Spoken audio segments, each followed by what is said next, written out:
Então, irmãos, continuando o estudo, eu estava falando que a lei ela é escrita sobrenaturalmente no nosso coração, né? No nosso coração e na nossa mente, pelo Espírito de Deus, através de Jesus. Foi Jesus quem nos deu esse privilégio de sermos, foi Ele que pela sua morte, pelo seu sangue, nos fez templos do Espírito de Deus, do Espírito Santo.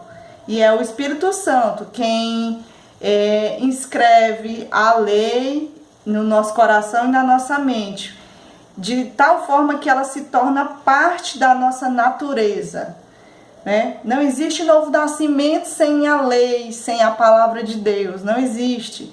Então a palavra de Deus ela se torna parte da nossa natureza, materializando a verdadeira santidade que aproxima o homem a Deus. Jesus vai falar em João 17:17, santifica-os na verdade, a tua palavra é a verdade.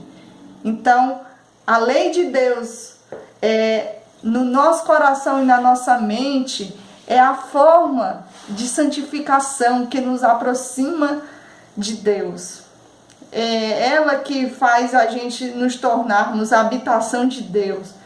Então, assim, a graça de Deus, ela te planta no reino de Deus. A lei de Deus te ajuda a viver no reino de Deus. Então, a graça nos planta no reino de Deus.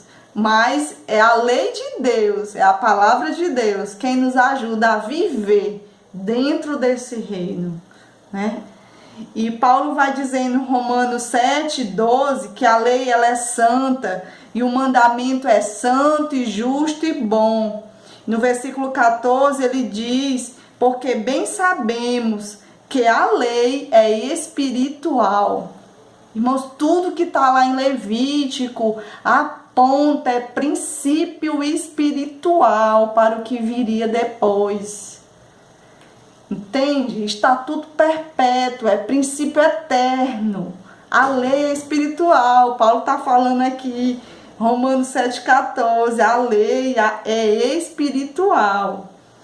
E Timóteo, aqui Paulo escrevendo a Timóteo, falando sobre a importância da lei, né? Porque no Novo Testamento, quando ele falou isso aqui para Timóteo, ele estava se referindo ao Antigo Testamento, né? Não existia aqui o Novo Testamento como a gente tem hoje aqui nas nossas mãos.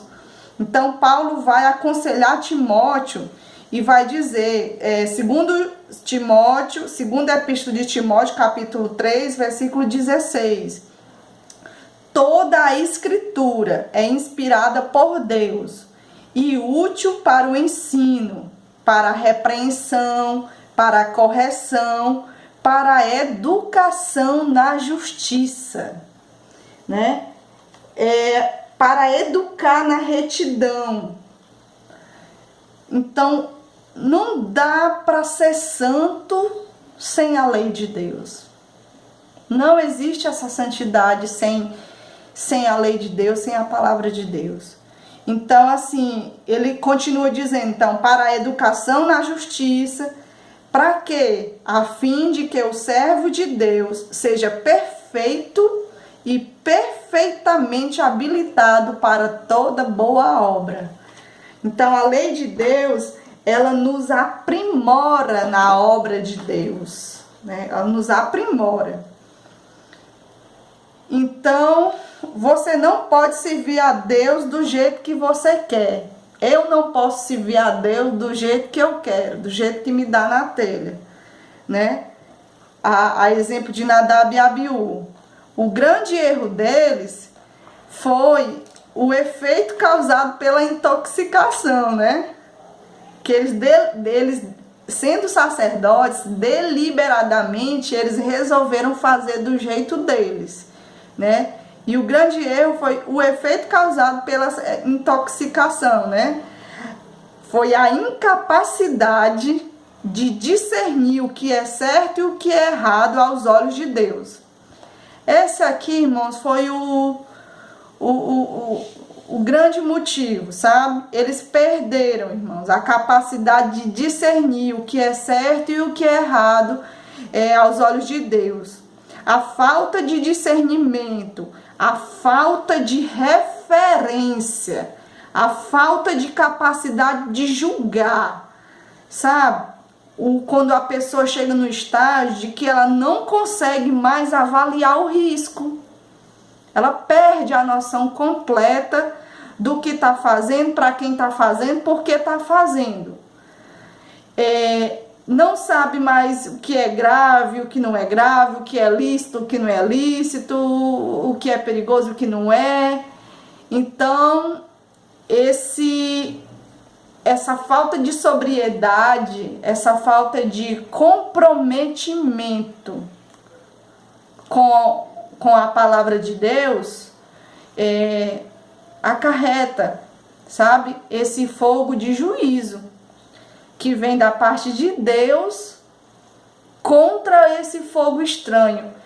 Porque, na verdade, o fogo estranho é justamente você agir no estilo Nadab e Abiú, fazer do jeito que dá na telha.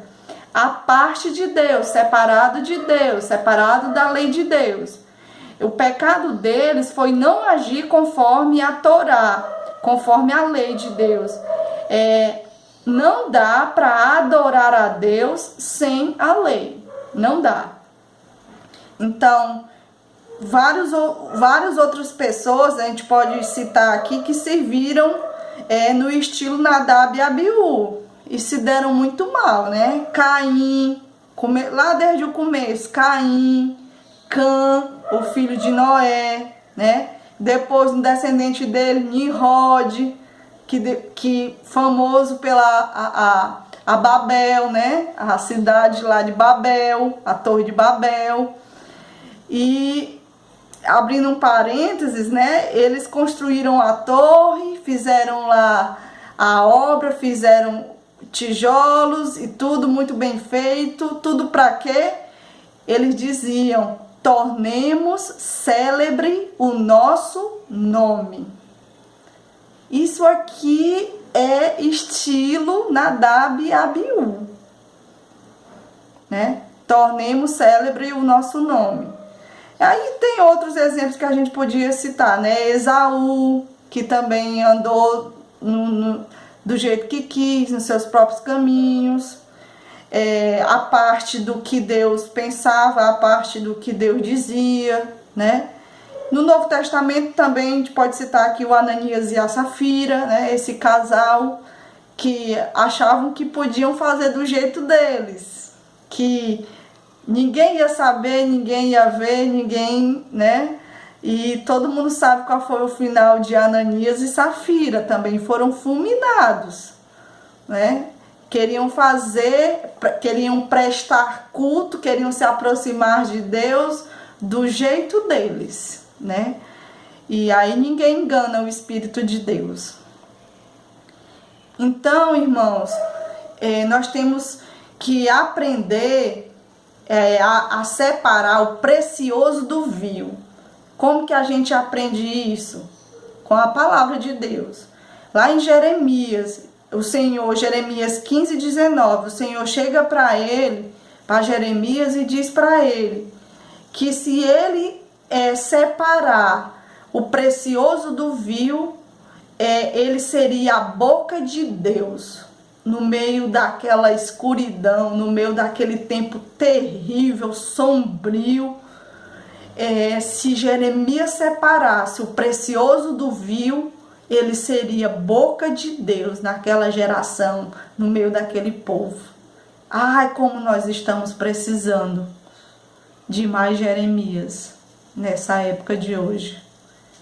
Que tenha um amor tal pela palavra, que consiga separar pela palavra o precioso do vil, que não negocia de forma nenhuma os valores, os princípios eternos estabelecidos pelo nosso Deus, na sua palavra, né? Então, vamos ler aqui em Oséias, só para concluir, Oséias, Oséias capítulo 6, capítulo 4, versículo 6, diz assim: o meu povo está sendo destruído, pois lhe falta o conhecimento. Pelo fato de vocês, sacerdotes, rejeitarem o conhecimento, também eu os rejeitarei, para que não sejam mais sacerdotes diante de mim. Visto que se esqueceram da lei do seu Deus, também eu me esquecerei dos seus filhos. Olha aí, irmãos, a ligação, o vínculo que tem o sacerdócio com a lei de Deus. Não dá para desvincular uma coisa da outra, né? E Oséias, capítulo 6, a partir do 1, né, diz assim: venham e voltemos para o Senhor, porque Ele nos despedaçou, mas vai nos curar. Ele nos feriu, mas vai atar as feridas. Depois de 2 dias nos dará vida, ao terceiro dia nos ressuscitará e viveremos diante dele. Conheçamos e prossigamos em conhecer ao Senhor. Como o amanhecer, a sua vinda é certa.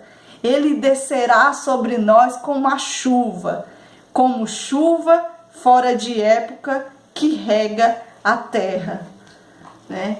Então, era essa a reflexão que eu queria trazer nessa tarde. Amemos a palavra de Deus, né? E vamos fazer como o Senhor falou, né, para Samuel, aos que tá lá no livro de Samuel: aos que me honram, honrarei, né? Mas aos que me desprezam, aos que desprezam a minha lei, né, eu também os desprezarei.